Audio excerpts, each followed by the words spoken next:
eu recebo com muita alegria aqui nos estúdios da Capital FM o senador José Medeiros, que é vice-líder do governo Temer e é senador do PSD. Vamos começar pelo assunto nacional, que é a casa onde atua o senador. O impeachment será votado quando? Já tem uma data certa, definida? O senhor é da comissão, o senhor é do Senado? O Brasil inteiro espera essa definição final do Senado. Quando que será essa definição? Bom dia, um prazer tê-lo conosco. Bom dia, Antero, bom dia a todos os ouvintes. Nós estamos esperando aí dia 26, já estamos jogando para mais. Dia 20 a gente já vai estar pronto, já poderia votar. Mas o presidente da comissão, que é o Lewandowski, o ministro do Supremo Tribunal Federal, ele decidiu que vai ser após a questão da Olimpíada aí. Então vai ficar para essa data aí. É o que a gente tá já jogando para dia 26 ali de agosto. Então a Olimpíada termina dia 25. Pois é. Interessante o Brasil, né? Quer dizer, deixa de tomar a decisão importante, por causa da Olimpíada, por causa da presença dos chefes de Estado aqui, né? Eu não entendi bem qual foi o raciocínio dele, mas enfim. Não, o raciocínio é esse, é um impacto diante de todos os chefes de Estado aqui no país. Né? Como se ninguém soubesse que o que está acontecendo aqui, né? Mas, então, e essa decisão cabe ao... Ele que vai presidir o colegiado, né? Porque o Renan acabou... Isso era para o Renan tá conduzindo esse processo. Mas o Renan, desde o início da comissão no Senado, ele já passou tudo para o Lewandowski. Então, todas as questões de ordem que foram levantadas acabaram sendo decididas pelo Lewandowski. E aí também a definição da data. Essa era uma data que era para ter sido tomada pelo presidente do Senado. Mas ele abdicou disso e aí ficou na batuta do Lewandowski. Tá, então já está decidida a data, dia 26. Sim. Não, ele não pôs uma data, não cravou uma data, mas disse que é após a Olimpíada, né? Então a gente tá presumindo, e como vai estar tudo pronto, e tem uma pressão muito grande, a gente tá presumindo que seja dia 26, né? Tá, e qual que é o clima do Senado? Olha, porque os petistas dizem, não, para nós é fácil, é só conseguir 3 e estamos conseguindo, tem lista de senadores já, 5 ou 6 que estão em dúvida, que vão voltar atrás e com isso a Dilma volta. Pelo que eu... A Dilma está prometendo, inclusive, manter o Meirelles se voltar. Tá prometendo tudo. Pelo que eu tenho visto lá nos corredores, Antero, eu sinto que ela volta para Porto Alegre. Porque hoje nós já temos em torno de 60 a 61 votos. Você veja bem, eu falo alguns nomes aqui, por exemplo, João Alberto, que votou com ela, ele vota agora pelo impeachment. O Renan, que não votou, vai votar pelo impeachment. Jader Barbalho, que votou com ela, vota pelo impeachment. Então, eu não vejo a mínima chance dela voltar hoje para o... E sem falar que aí vem o cenário externo. A economia, que ela contava que ia ser um desastre, tá com uma avaliação boa. Ela contava que com aqueles acordos com os servidores, ela contava que o Michel não fosse cumprir e que encheu as ruas de servidores. Não aconteceu. Então, eu não vejo possibilidade.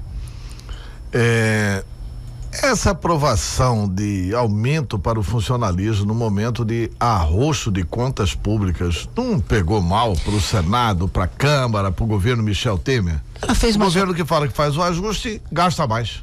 Aumenta o déficit. Antero, veja bem, ela fez mais ou menos o que o Silval fez aqui com o Pedro Táxi. No apagar das luzes, teve uma farta recomposição e algumas estruturação de carreiras por parte do Silval. Teve carreiras aí que o Pedro acabou levando um ônus aí de carreiras que foram para teto de 26 mil. E que agora esse ano ele já teve que fazer uma recomposição novamente. E o que aconteceu com o Michel foi o seguinte: no apagar das luzes, a presidente Dilma fez um saco de maldade aí para o país. Ela, por exemplo, fez decreto de demarcação de reserva indígena. Ela fez acordos com todas as categorias. Acordos que, é bem verdade, já vinham sendo tratados, mas que ela estava reticente. Se fosse no governo dela, ela não daria. Mas deixou, porque a estratégia era tocar fogo no país. Isso eu ouvi do Lindbergh. Ele dizendo o seguinte, o senador Lindbergh, ele falou: Medeiros, esse governo não se sustenta 2 meses.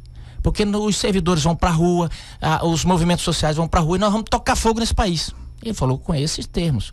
Quer dizer, então eles contavam muito que o Michel não honrasse os compromissos com essas categorias.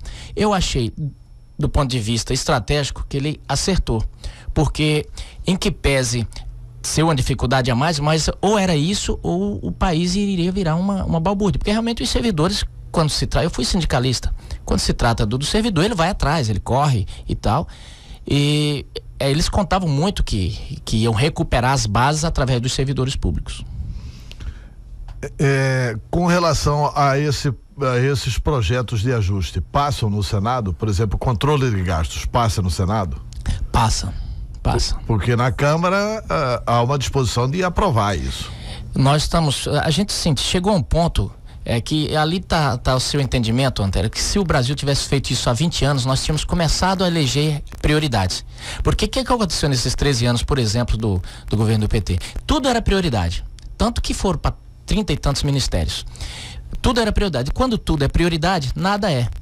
E aí, por quê? Porque parecia que o dinheiro era lá vão ter. Então, eu acho esse negócio importante até para a vida do país pós-Temer e tal. Nós precisamos ter um limite de gasto, aquela economia da dona de casa, né?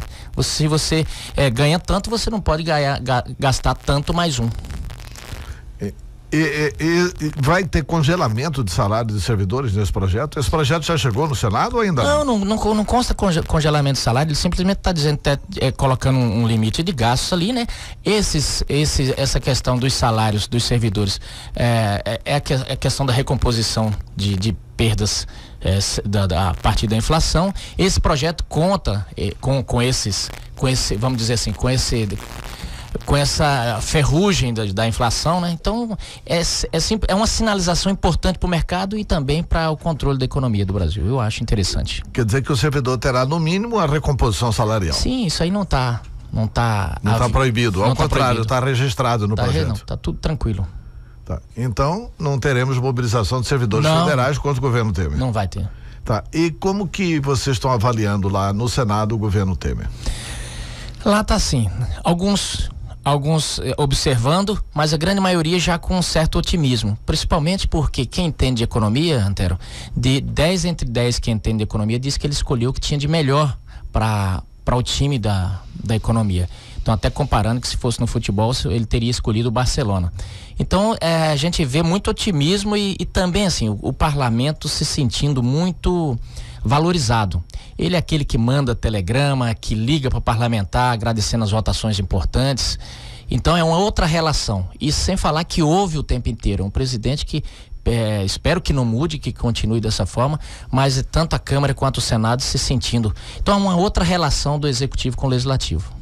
Senador, tem um projeto que a sociedade inteira clama por ele e agora até a maçonaria lançou uma campanha. Essa campanha, eu não sei se é uma campanha nacional da maçonaria, pelo menos é uma campanha estadual da maçonaria. Ela lançou uma campanha pelo fim do foro privilegiado. Por que não priorizar na pauta o fim do foro privilegiado? Que todo mundo tem que ser julgado a partir do juiz de primeiro piso, de primeira instância. Olha, essa discussão também é um debate interessante. Eu creio que tem que trazer, se for prerrogativa de cargo aí, tem que ser. Ela não pode ser, eu tenho defendido lá e alguns senadores também que isso não pode ser, nós não podemos ter cidadãos de primeira e cidadãos de segunda, né? Às vezes uns vêm com a preocupação, olha, então daqui a pouco um juiz com viés ideológico lá da comarca tal, vai, por questão paroquiana, vai de repente atrapalhar a vida do país, por exemplo, colocando obstáculo aos trabalhos de um presidente, por exemplo. Eu vejo que essas coisas, nossa legislação está madura, isso tem remédios dentro da própria legislação. Eu defendo além do que é um anseio social, né? Então eu defendo que a gente possa começar esse debate imediatamente e tem um cenário muito propício para isso lá agora. Eu acredito até que a única exceção poderia ser o presidente da República no exercício do cargo. O resto não. Por que o senador, o deputado federal, o deputado estadual não é julgado pelo juiz de primeira instância? Ele até tem mais chance de recorrer. Nós temos um exemplo aqui de Mato Grosso muito claro. Pedro Henry foi acusado e depois foi punido por ter cometido crimes dentro do Congresso Nacional, né? E foi punido por onde? Exatamente. No Supremo Tribunal Federal. Se fosse na primeira instância, ele nem teria sido... Nem teria sido preso. Exato. Ele teria chance de ter recorrido, né? O deputado Ricardo de Freitas foi acusado como suspeito de ter participado daquela questão de emendas para ambulâncias. Até hoje está respondendo na primeira instância. Então, assim, Não é uma coisa contra o parlamentar o fato de responder ou não na primeira instância. Até porque se houver a prisão na primeira instância, tem a segunda instância para soltar ou para confirmar, né? Mas tem havido um clamor popular e as pessoas acham que se ele está com foro, até pelo termo, né? Foro prerrogativo de cargo, aí que ganhou o apelido de foro privilegiado, mas na verdade é pior para quem está respondendo, porque tem uma supressão de instâncias aí e ele não tem essas oportunidades todas de... Pois é, às vezes não é pior porque o Supremo demora muito, né? Também se conta com isso, né? Mas em alguns casos, por exemplo, no caso do Mensalão, foram todos para cadeia. Menos o Lula. Menos o Lula. Mas o Lula escapou, tem tempo, mas porque tem não tempo. foi denunciado, né? O senador José Medeiros tem o seu domicílio eleitoral em Rondonópolis. E o senador José Medeiros disputa ou não disputa Rondonópolis? É definitivo que não disputa Rondonópolis? É definitivo. Definitivo, né? Definitivo. E vai apoiar quem? Porque lá tem 3 pesos pesados da política de Mato Grosso como candidatos. O deputado Zé Carlos do Pátio, que é candidato a prefeito, o Percival Muniz, que é o atual prefeito, é candidato à reeleição, e na semana passada se lançou o ex-prefeito da cidade, o Rogério Salles. O PSD lá marcha com quem? Lá tá sim, tá tudo muito aberto, porque nós estávamos com a candidatura competitiva, íamos ganhar a eleição.